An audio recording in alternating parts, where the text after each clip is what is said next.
Welcome back to my channel. आज का जो हमारा चैप्टर है चैप्टर 2 है और क्लास 7 की एनसीईआरटी है। तो स्टार्ट करते हैं। 7वीं शताब्दी के बाद कई राजवंशों का उदय हुआ। मानचित्र 1 में उपमहाद्वीप के विभिन्न हिस्सों में 7वीं से 12वीं शताब्दी के बीच के शासन करने वाले राजवंशों को दिखलाया गया है। यहाँ पर इस मैप में बताया गया है कि 7वीं से लेकर 12वीं शताब्दी में कौन कौन से जो राजवंश थे वो यहाँ पर उनका शासन था। नए राजा और उनके राज्य।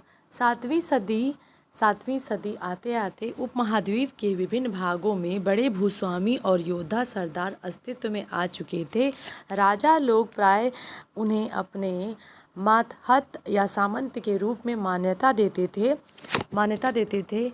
उनमें से उम्मीद की जाती थी कि वे राजा या स्वामी के लिए उपहार लाएंगे, उनके दरबार में हाजिरी लगाएं और उन्हें सैन्य सहायता प्रदान करें। अधिक सत्ता और संप्रदा हासिल करने पर सामंत अपने आप को महामंडलेश्वर यानी कि पूरे मंडल का महान स्वामी इत्यादि घोषित कर देते थे। कभी कभी वे अपने स्वामी के आधिपत्य से स्वतंत्र हो जाने का दावा भी करते थे। ये जो है एलोरा की गुफा में भित्ति चित्र, जिसमें विष्णु को नरसिंह अर्थात पुरुष सिंह के रूप में दिखलाया गया है। यह राष्ट्रकूट काल की कृति है।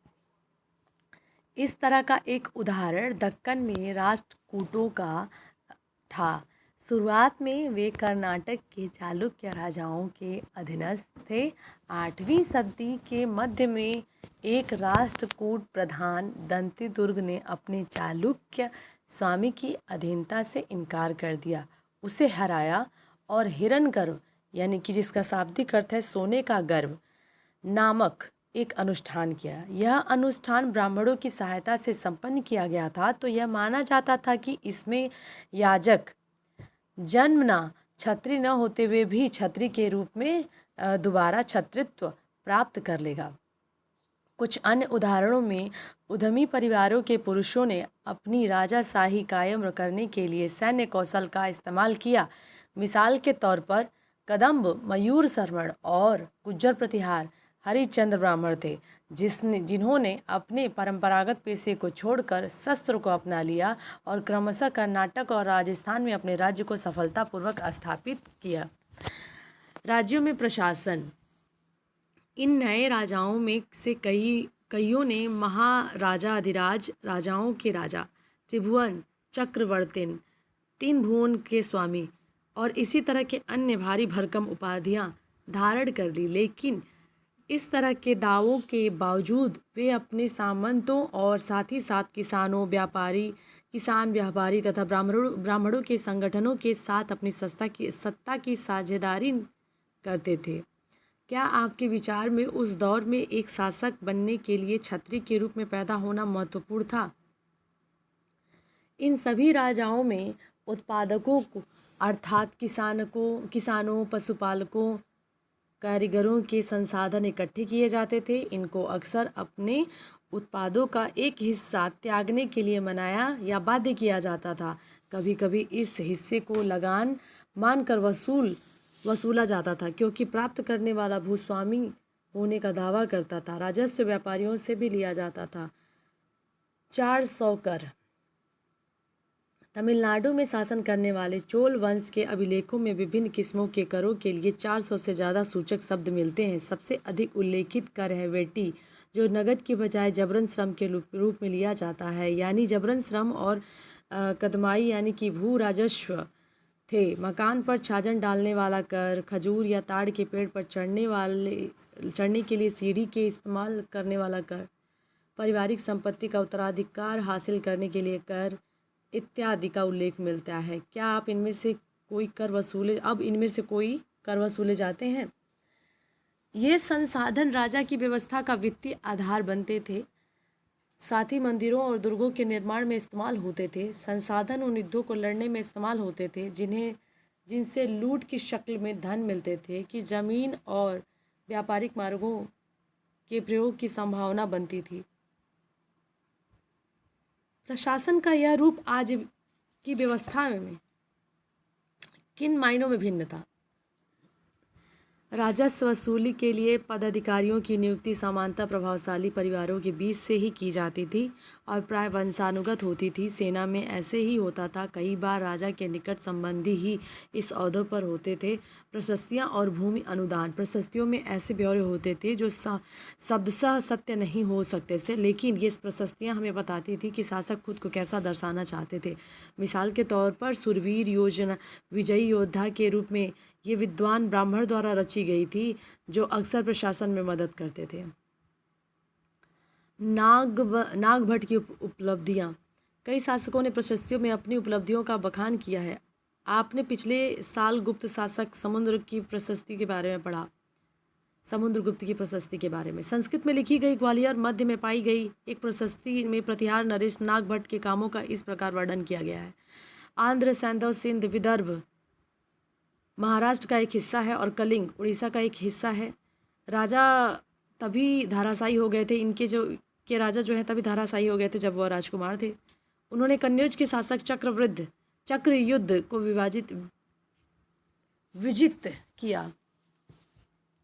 उन्होंने वंग यानी कि बंगाल का एक हिस्सा, अनर्त गुजरात का एक हिस्सा, मालवा मध्य का एक हिस्सा, किरात वनवासी, तुर्क का वत्स, मत्स्य दोनों उत्तर भारत के राजाओं को पराजित किया।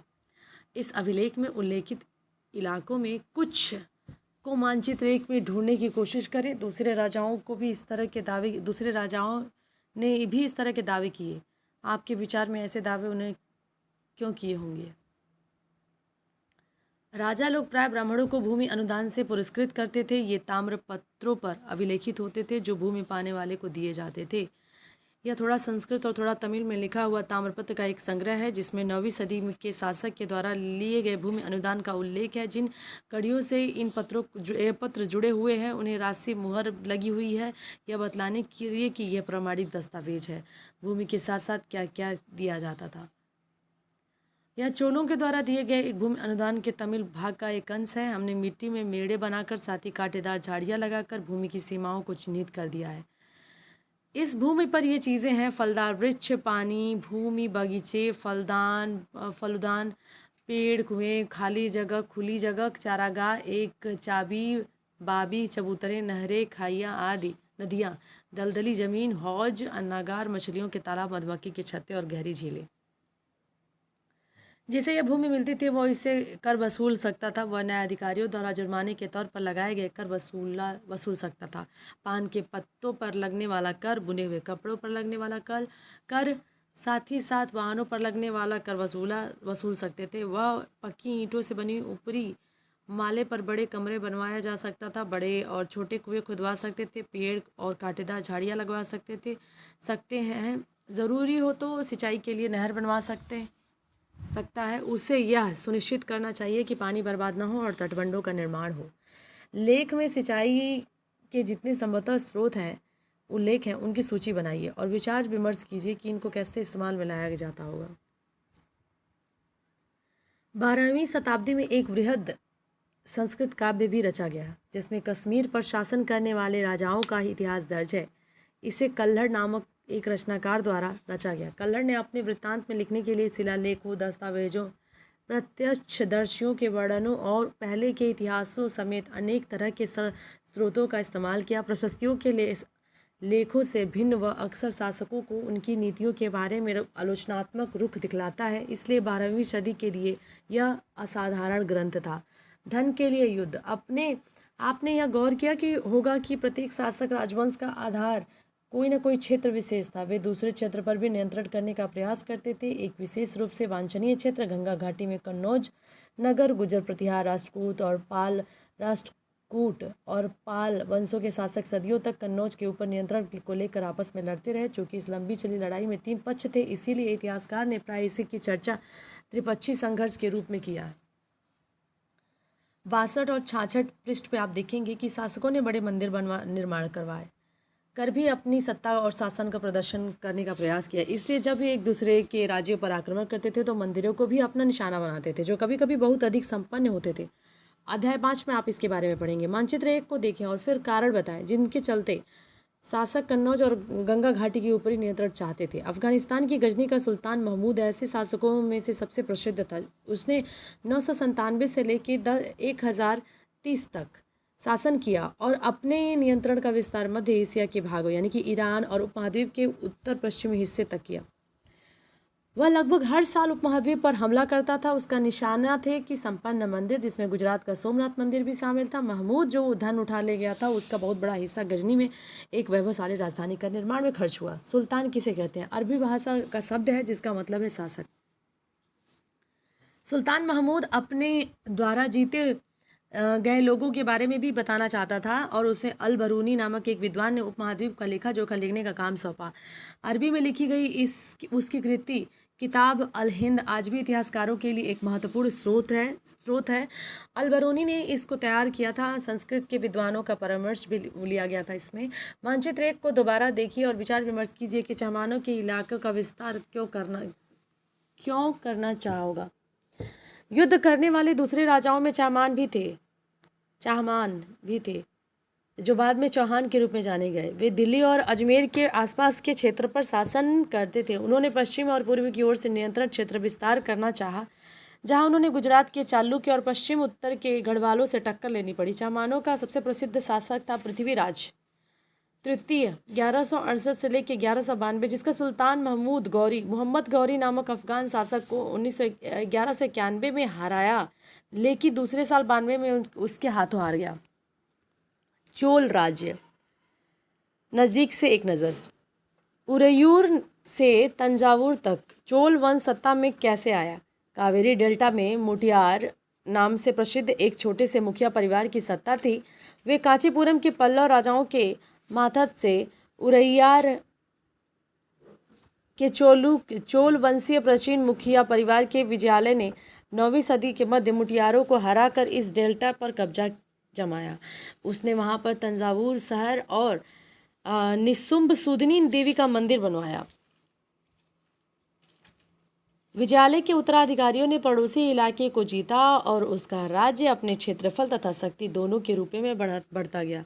दक्षिण और उत्तर के पांड्यन और पल्लव के इलाके में राज्य का हिस्सा बना लिया गया। राजराज प्रथम जो सबसे शक्तिशाली चोल शासक माना जाता था 985 में सबसे शक्तिशाली चोल शासक माना जाता था 1985 में राजा बना और उसी ने सबसे ज़्यादातर क्षेत्रों पर नियंत्रण विस्तार किया। उसने साम्राज्य के प्रशासन का भी पुनर्गठन किया। राजराज के पुत्र राजेंद्र प्रथम ने उनकी नीतियों को जारी रखा और उसने गंगा घाटी, श्रीलंका तथा दक्षिण पूर्व एशिया के देशों पर हमला किया। इस अभियान में के लिए उसे एक जलसेना भी बनाई। भव्य मंदिर और कांस्य मूर्ति कला। राजराज और राजेंद्र प्रथम द्वारा बनवाए गए तंजावुर और गंगईकोंड चोलपुरम के बड़े मंदिर स्थापत्य और मूर्तिकला की दृष्टि में एक चमत्कार है। चोल मंदिर अक्सर अपने आसपास के विकसित होने वाली बस्तियों के केंद्र में बने हैं। ये शिल्प उत्पादन के केंद्र हैं। ये मंदिर शासकों और अन्य लोगों द्वारा दी गई भूमि से भी संपन्न हो गए थे। इस भूमि की उपज सारे विशेषज्ञों का निर्वाह करने में खर्च होती थी, जो मंदिर के आसपास रहते और उसके काम करते थे। पुरोहितों,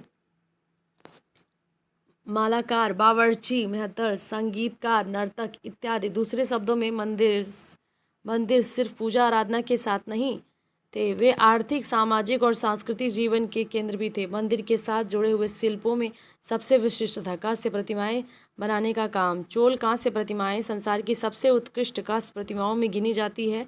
ज़्यादातर प्रतिमाएं तो देवी देवताओं की ही होती है, लेकिन कुछ प्रतिमाएं भक्तों की भी बनाई गई थी। गंगईकोंड चोलपुरम का मंदिर है। छत जिस तरह से क्रमशः पतली होती गई है उस पर गौर करें। बाहरी दीवारों को सजाने के लिए पत्थर की जो प्रतिमाएं अलंकृत की गई हैं उन्हें भी देखिए। कृषि और सिंचाई। चोलों की कई उपलब्धियां कृषि में हुए नए विकासों के माध्यम से संभव हुई। मानचित्र 2 में देखिए। गौर कीजिए कि कावेरी नदी बंगाल की खाड़ी में मिलने से पहले कई छोटी छोटी शाखाओं में बढ़ जाती हैं। ये शाखाएं बार बार पानी उलीचती, जिससे किनारों पर उपजाऊ मिट्टी जमा होते रहते। शाखाओं का पानी कृषि विशेषज्ञ चावल की खेती आवश्यक आर्द्रता मुहैया कराता है। हालांकि तमिलनाडु के दूसरे हिस्सों में भी कृषि पहले ही विकसित हो चुकी थी, पर 5वीं और 6वीं सदी में आकर इन इलाकों में बड़े पैमाने पर खेती शुरू हो गया। कुछ इलाकों में जंगलों को साफ किया जाना था और कुछ इलाकों में ज़मीन का समतल किया जाना था। डेल्टा क्षेत्रों में बाढ़ को रोकने के लिए तटबंध बनाए जाने थे और पानी के खेतों तक ले जाने के लिए नहरों का निर्माण होना था। एक साल में 2 फसलें उगाई जाती थी यहाँ पर। कई जगहों पर फसलों की सिंचाई कृत्रिम रूप से करना ज़रूरी था। सिंचाई के लिए कई पद्धतियां अपनाई जाती थी। कुछ इलाकों में कुएं खोदे गए, कुछ अन्य जगहों में बारिश का पानी इकट्ठा करने के लिए विशाल सरोवर बनाए गए। स्मरण रहे कि सिंचाई के काम में योजना की ज़रूरत है, जैसे कि श्रम और संसाधन को व्यवस्थित करना। इन कामों को देखरेख और तय करना कि पानी का बंटवारा कैसे किया जाए। ज़्यादातर नए शासकों साथ ही साथ गाँव में रहने वाले लोगों ने इन गतिविधियों में सक्रिय रूप से दिलचस्पी।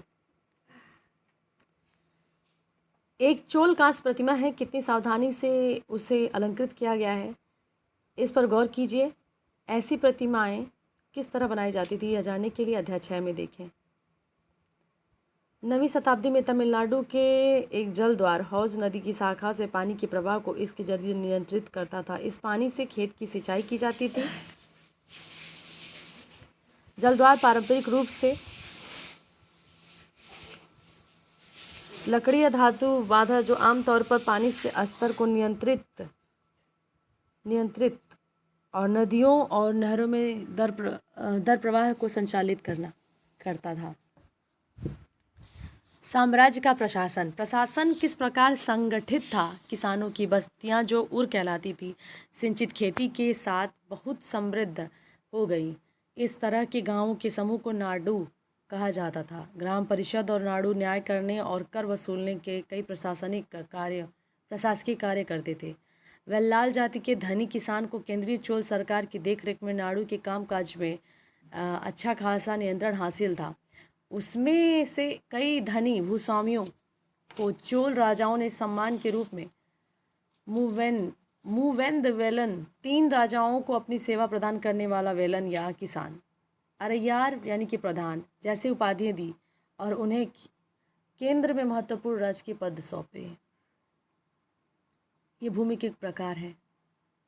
हमने देखा कि ब्राह्मणों को समय समय पर भूमि अनुदान या ब्रह्मदेय प्राप्त हुआ।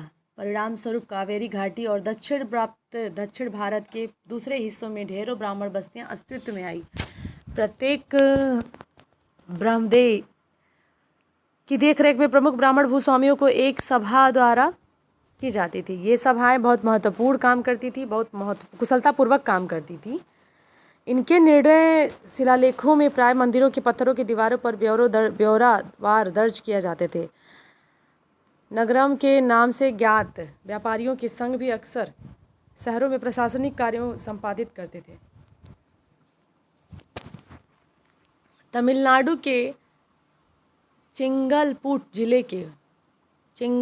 जिले के उत्तर मेरूर से प्राप्त अभिलेखों में इस बात का सविस्तार वर्णन है कि ब्राह्मणों की सभा का संगठन कैसा था। सिंचाई के कामकाज, बाग बगीचे आदि, मंदिरों इत्यादि को देखरेख के लिए सभा में विभिन्न समितियां होती थी। इनमें सदस्यता के लिए जो लोग योग्य होते थे उनके नाम तालपत्र के छोटे टिकटों पर लिखे जाते थे और मिट्टी के बर्तन में रख दिए जाते थे। छोटे लड़के को हर समिति के लिए एक एक टिकट निकालने को लिए कहा जाता था। क्या आपको लगता है कि महिलाएं इन सभाओं में हिस्सेदारी करती थीं? क्या आप समझते हैं कि समितियों के सदस्यों का चुनाव लॉटरी के तरीके से उपयोगी होता होगा?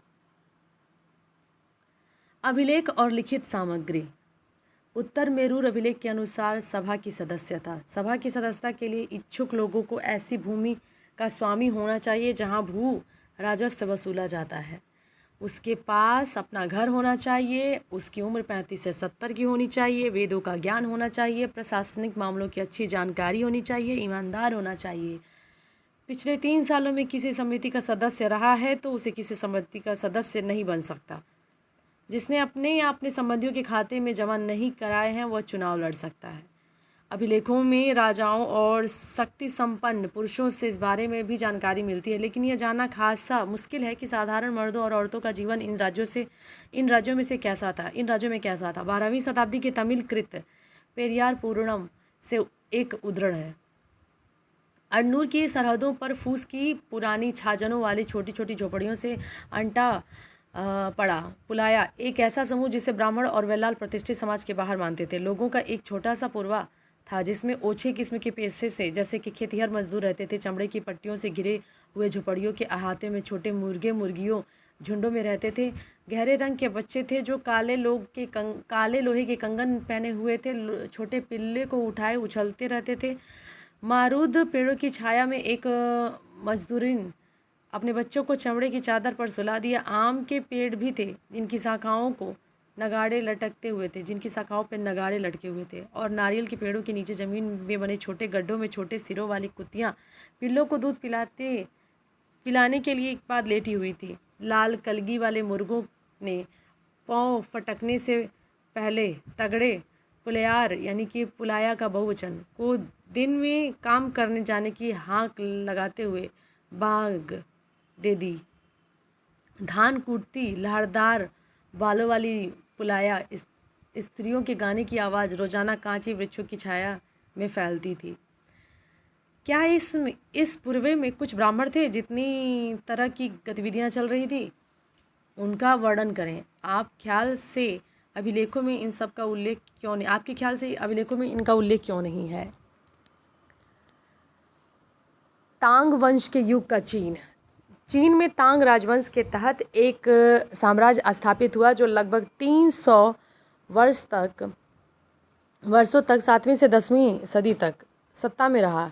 इसकी राजधानी शियान दुनिया के सबसे बड़े नगरों में से एक थी जहां तुर्की, ईरानी, भारतीय, जापानी और कोरियाई आया जाया करते थे।